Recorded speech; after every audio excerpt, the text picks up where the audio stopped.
presenter here, I really feel does not need any introduction here. We have the Commissioner of Education from Rhode Island, Commissioner Infante-Greene, and she is an incredible leader in education and is so focused on equity and access.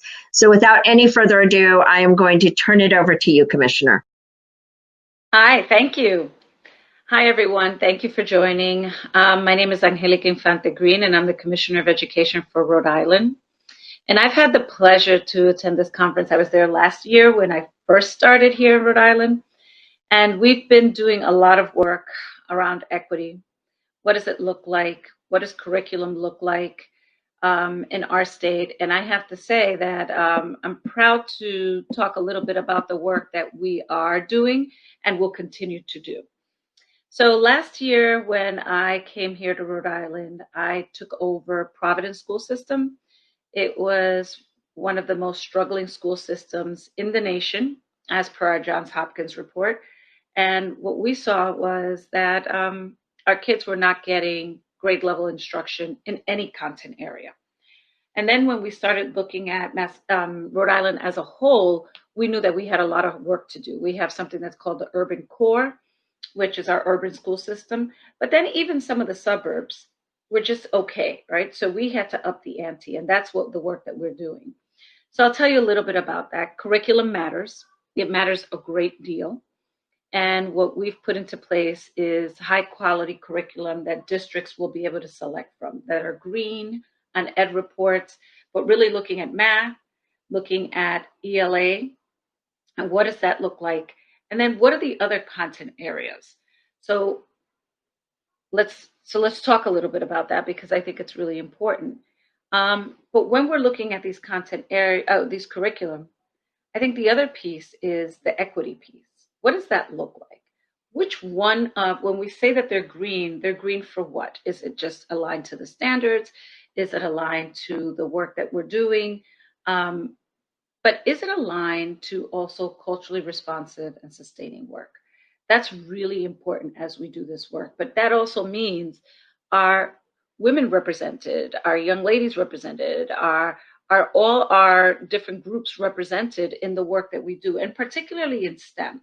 I can tell you that that is a struggle as we do this work. So for us, it's really looking at what is the curriculum, right? Is it green in terms of meeting the standards in all the levels? And does it encompass everything that we say matters to us? As you know, there's been a lot of talk about racial justice, but it begins in education, hands down. And the reason that I say that is because we can break down the barriers, but it really matters the curriculum and the work that we're doing as we move forward for all of us.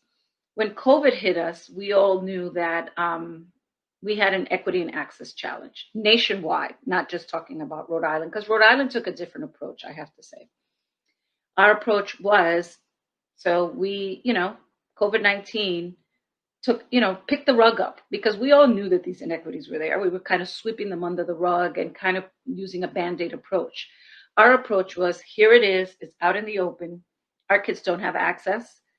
About 50%, we had districts that were 50% connectivity. And what we did is that we said, okay, how do we get to 100%? And that's how we've worked around this issue is how do we get one-on-one devices and how do we get connectivity? And what we did is that we worked with all our agencies and we're like about at 95%. So I'm really proud to say that because as we move forward, but then what do you do with the connectivity? That's the conversation that I want to have today because this has thrust us into a whole new world. A lot of the curriculum that we have been looking at will be accessible online. However, how we take advantage of that in our distance learning is what makes the difference. So we all, we were thrust into this world, but we had the asynchronous and the synchronous learning. What makes sense for each population? What makes sense for our multilingual learners? What makes sense for our differently abled students? That's where we had to really change our thinking. And I have to tell you, as difficult as this has been, it has opened up a whole new world for us. how do we look at this differently? How do we take advantage? I have a lot of expertise in the area of multilingual learners, and I just saw this as breaking down barriers. So how do we make the content accessible to our students? And how do we empower them to really take this on? And I have to tell you that that is the way that we all need to lead moving forward. It has to be that way. So let's take, for an example, some of what we did. I've taken a whole state approach as opposed to a district by district approach. And what I mean by that is that I had the opportunity now with COVID-19 to bring in kids from the entire state and create a student summit and have student driven ideas and solutions for COVID-19.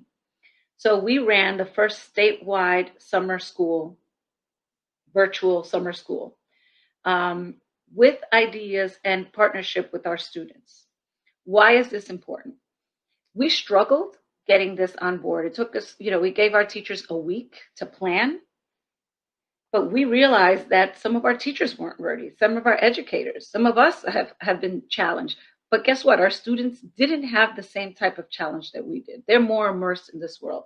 So we brought them to the table and said, what do we need? What do we need to provide to you so that you can be successful as we move forward? And they helped us build our summer school opportunities. And then the other thing that we have is a challenge going on that I want to share with you. I don't want to share too much because I think it's pretty exciting, was giving our students the ability to work with MIT, to work with different colleges, give them college credit to actually build solutions for us come September. What does that look like? So we know that come September, there's going to be a hybrid model. There has to be at all points, even if we're all in person or not.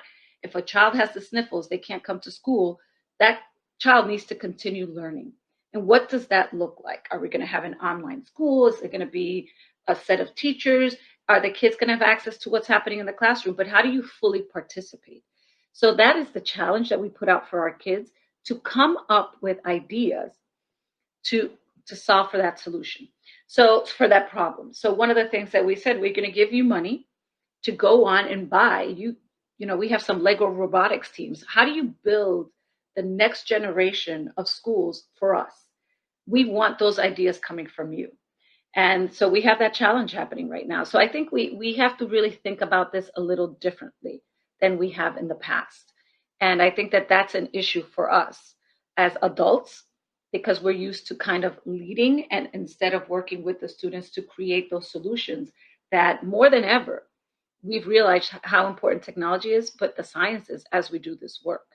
But let's talk about equity and access. How do we empower the kids that usually are not leading in this area? When we're talking about racial justice, someone in my position has the ability to change policy. And if you're at a school level, you have the ability to change what happens in your school as well as what happens in your classroom. So we have to look at this as an opportunity to really change the fabric of what an education system looks like for us. So what does that mean exactly? So how do you have those student voices lead what happens?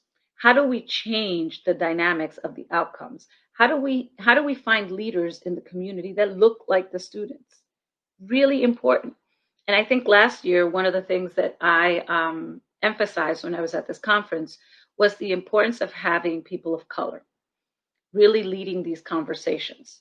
I think it's really important for all kids, for everyone, to be looking at it from that vantage point. How do we create students or a community that is about building solutions? And I think that's the work that we need to do as we move forward. We have something called Prepare RI in Rhode Island, which is prepare students, where there are internships. And we still want to make those internships available online for our students to be able to actually work in these fields as interns so that they can build the capacity. So I'll give you an example. One of our students joined an engineering company. And I think he was a 16-year-old, this is for juniors, 16-year-old that had never had this experience, didn't actually have these courses offered in school, which that is part of the change that we are creating, is What do you really need to have to graduate from high school? And part of that is we have to look at CTE a little differently, as well as internships. And how does this cross section? So CTE should not just be cosmetology. Sorry for programs that have that, but really, what does coding look like? What is really designed? So this student went into this internship and began designing this cog for this company. They kept them on afterwards. And this student actually built something that this company is marketing today. Our students have the ability where we have to come in is provide the opportunities. Now we have the ability to work nationwide. So those of you that have developed different types of online systems, this is our opportunity to talk about how we are going to connect to those in a very different way. So that's some of the work that we're doing that we would love to partner with other states, other districts, because we know that this is the opportunity. This is the time for us to really push the envelope of what this is going to look like for all our students. And how do we lead? We lead in multiple languages, guys. There was a lot of conversation of how the multilingual learners were going to fall behind. Not so. Not so. Not if we have access to curriculum in different languages virtually, connecting the kids, having those ability of getting online and having, let's do that. Let's dissect that frog virtually, but let's bring it in Spanish. Let's bring it in Punjabi. Why can't we do that to bring the kids to the next level? I think that is the work that we need to do as we move forward. But I have to say, curriculum matters. It just matters. If you're putting low-level curriculum in front of kids, you're going to get low-level results. Kids will push themselves to our expectations, to meet our expectations. And if we have low expectations for our kids, that's what we're going to get. At the end of the day, that's what we're going to get.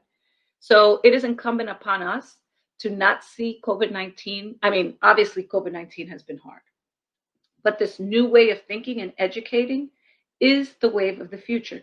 Not for everyone, not all, the social interaction is really important.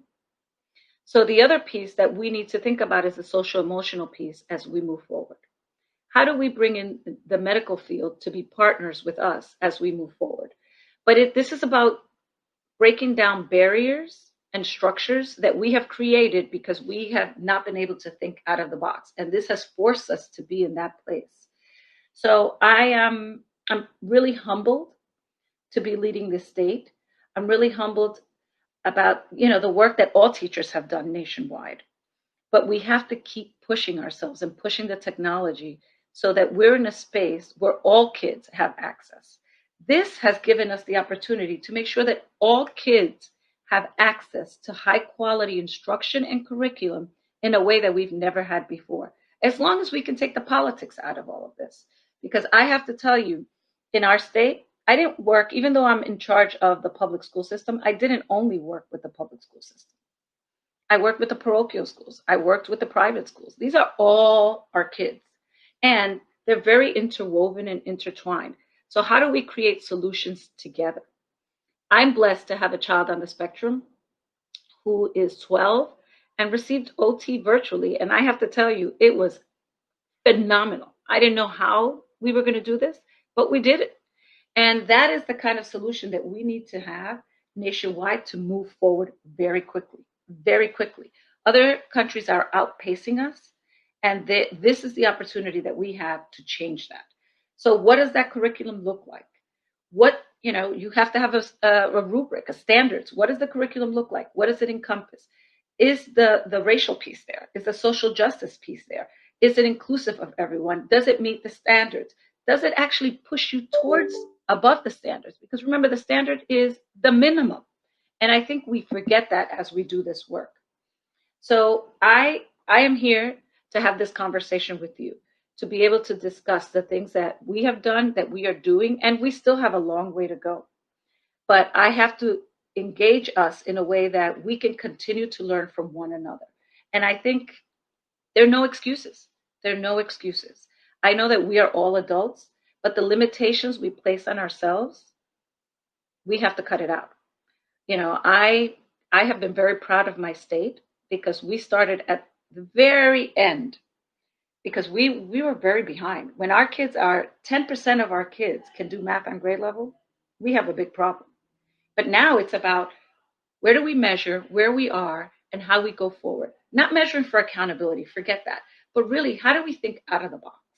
How do we make this project-based learning a little different for our kids? And how do we move forward and not take no for an answer? I have to tell you, we have not had those issues with adults here because it's about let's get it done.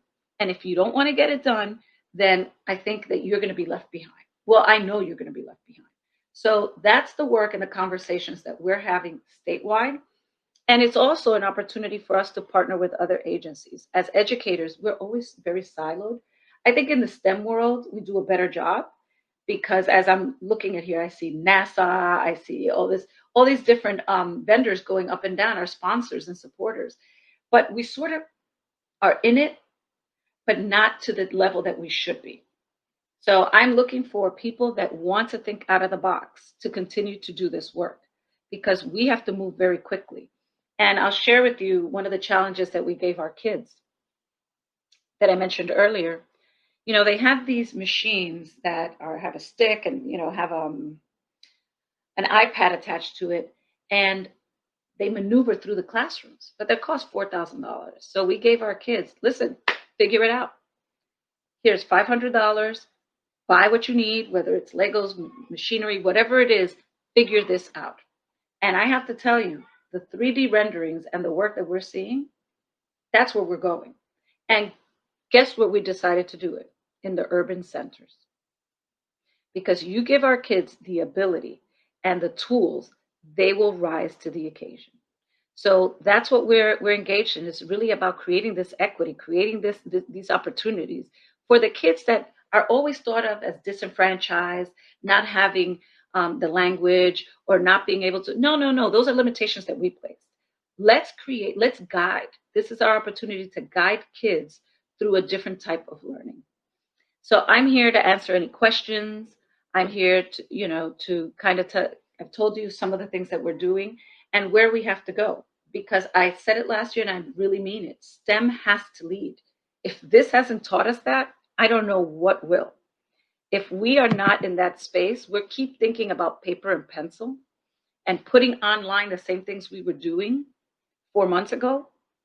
We can't do that. We can't do that. That's not the place that we are in right now. So how do we make this the new, which I hate, the new normal, but how do we make this education system top notch and challenge our kids? So that's the work that we have to do. That's the work that we're doing. And we're really proud. And at the end of the day, how do we partner with higher ed in a very different way, right? We've always been, this is the last thing I'll say, we've always been kind of looking at, we can do AP courses. Some of our courses are being run by higher ed now for our summer school. Why not? Why not? Why not have our seniors and our juniors already taking classes that are going to take them to the next level?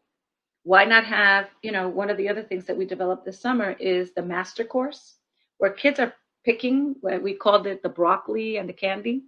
So you pick the academic and you pick photography, filmmaking, and what are the pieces that the prerequisites that you need to be successful in those fields in a digital format. So that's the work. That's how we're pushing.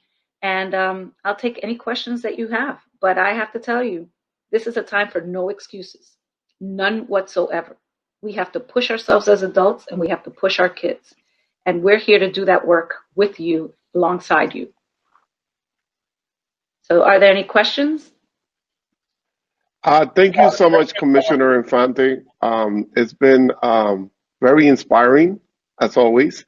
Thank you very much for coming and being part of this is, I believe, your third year with the STEM Leadership Alliance, and we really appreciate that.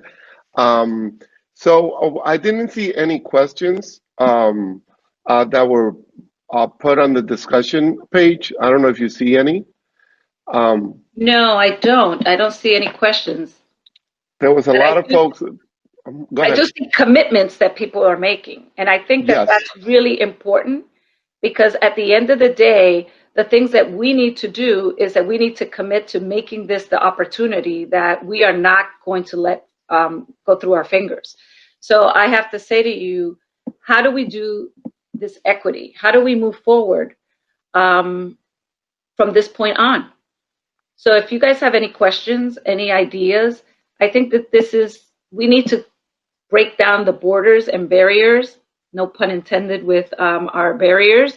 But I think that it's time. It's time. It's time for us to work at a national level in a very different way. In a very different way. So I think that we need to look at it in a way that will allow access to the kids that haven't had it. So I'm looking at any teachers. I'm also recruiting. I shouldn't be doing that online, but I am recruiting.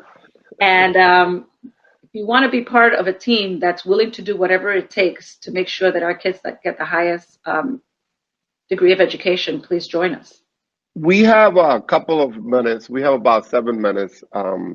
Is there any? I read Well, your. there's a question here. There's actually Oh, a okay. question Go ahead. up. Go ahead. So parent involvement, I think that that's what this has done is also, I'm a parent. For parents that don't have the ability to go in because they're working 2 and 3 jobs, what COVID-19 has really taught us is who is really essential, right? So Zoom, as you guys know, has been really important for us to bring parents in. We've been doing town halls with parents. We've been having conversations with parents. What do you expect? What do you expect? Tell us what you expect. And parents have gotten a window into what their kids are doing. So I think that it's really important that we do have that parent voice.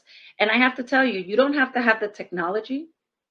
And if you don't have the background in STEM, it doesn't matter. A lot of parents have smartphones. Make it available in the smartphone. Create like this app where you can have this dialogue with parents, where there's more transparency. So you don't have to have a background in STEM, but what we have done is create video series for parents on how everything that they're doing is related to STEM, because we do believe that when they're cooking, when they're having those conversations, when their kids are creating, they learn through mistakes. Let them stumble. Let them create those environments where kids can continuously try. There's no right way to do this. Let's continue to figure it out. And that's difficult for parents. So I think there's a lot of opportunity for that. Biases. So if you think about, we are mandating bias training for all our educators in the state. We're just doing it because there's bias in all of the work that we do, and how we talk to kids, how we talk to adults, about how we talk to kids about what their it guides our expectations. So we need to have those conversations, and we need to have them at a high and at a granular level about how we keep moving forward, but having those difficult and uncomfortable conversations. Just is. And I'll tell you, we've been having the conversations about teachers of color and how important they are to this work. It doesn't mean that if you're not of color, you can't do this work. But what it does mean is that there's research around it, how it supports to help kids grow, but also how it changes how kids see themselves when they can see a role model that's in doing this work. So I think we as a community have to make sure that we put that front and center when we start making decisions about who's going to be in our curriculum. How are we going to depict the people that are breaking barriers and moving forward? That's really important, and to talk to the parents about that, because immigrants struggle with that idea. Let's see.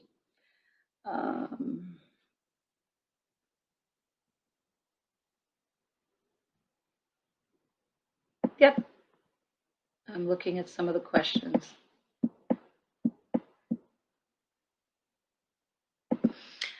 So I think in supporting educators, I think the most important piece is giving educators the room to grow and the tools to do that with, and to have those safe conversations, not just about the equity, the race, but also their expectations, their fears. Teachers are human beings, and having these conversations in a safe environment, there's no point in pointing fingers, but owning it is really important. And being able to have those conversations, because at the end of the day, if you don't feel that kids can achieve because of whatever reason, because of poverty, because of race, because of biases that you may have, this is all for nothing. And you may not know that you're having that type of impact, but I think that it's really important that we have those very open and honest conversations. And I think this time technology is providing us that opportunity to do so, so that you can be comfortable with uncomfortable conversations. And I think the other piece is that if you don't have access to tools in different languages, let's come together and create those tools in different languages. So we were lucky enough that after last year's conference to partner with NBC Learns, and we were able to bring in their work to our state. And what my understanding is that it's all going to be free now, so take advantage of it, because I think that there are a lot of resources, but curating them is hard work. And if we could do it from this level, from the state level, from an organizational level, I think that that makes sense for us as we move forward. Are there any other questions?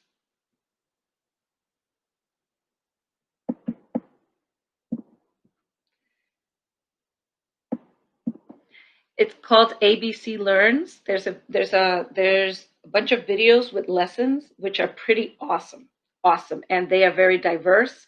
They have a whole series on women in STEM. They have immigrants. They have it's just so amazing. So I would encourage you to go there. And next month it will be free for everyone.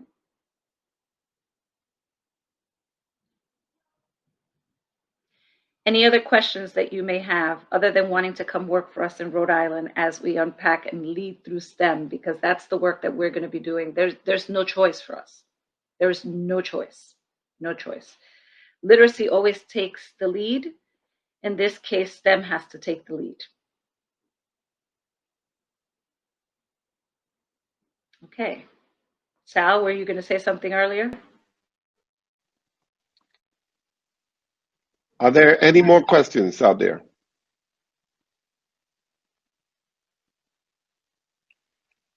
Well, I hope you've enjoyed the conversation, and I hope that you can see that you take away that we need to engage kids very differently.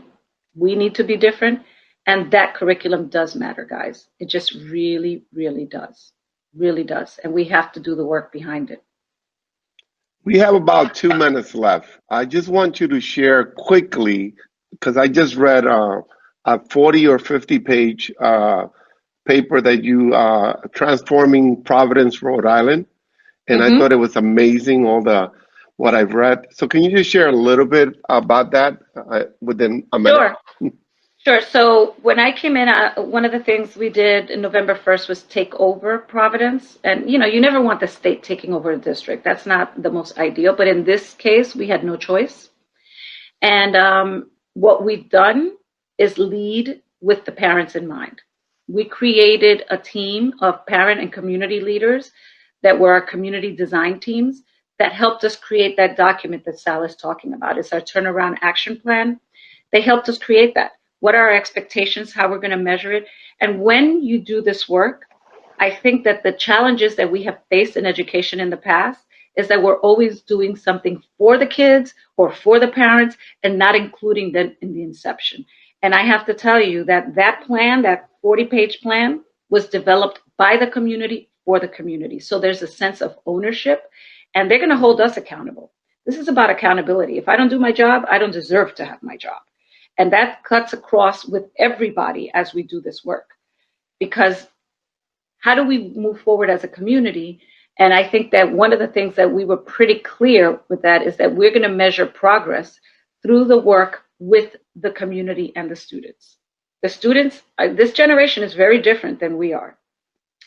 They can help lead the conversations, and we have to give them the platform to do that. So I would encourage you to read our turnaround action plan, which I think is pretty good. Yeah, it is pretty good. So thank you so much, Commissioner Infante-Greene. We are really appreciative of you being our supporter and our friend. So we wish you the best, and I know we'll be in touch. So if anyone wants to share any materials or anything with the commissioner or any questions you may have, we will forward it to her, and she will get. And I will answer them. So if you send me questions, I will answer them in pretty much detail, and I'll send them back to Sal. But I want to thank you. I want to thank Sal and Kelly, because in this time, I don't know if you guys know how hard it is to put a conference together like this, but also keeping us focused on what matters. And this is this work. So thank you all. Thank you. Thank you so much. You could do the leave button and go back to the backstage if you wish. And Okay. you could log on to the conference through another link that we will be sending you.